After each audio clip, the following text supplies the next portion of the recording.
Alam nyo ba guys na napakaraming itinuro sa akin ng bundok? Maraming bagay ang tinuro niya sa akin guys. Una ay ang pagiging disiplinado sa pagtatapon ng basura guys. Pangalawa ay yung kalusugan natin, ingatan natin guys. Kasi ang pag-akyat sa bundok ay hindi basta-basta guys eh. Kailangan mong mag-practice eh. Kailangan mong may exercise eh. Kaya yan. At pangatlo, survival. O di ba guys? Kailangan mong matutunan ng mga ito. Halimbawa, walang tubig, o di ba? Etc. pagkain. Dito naman ay pang-apat ay makonquer ko yung fear ko sa heights.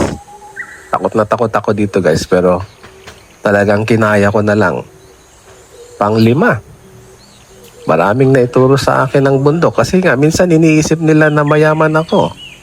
Ay, hindi na lang ako sumasagot guys. Kasi nga, pag umaakyat ka ng bundok, syempre gagastos ka. Kala nila mayaman ka.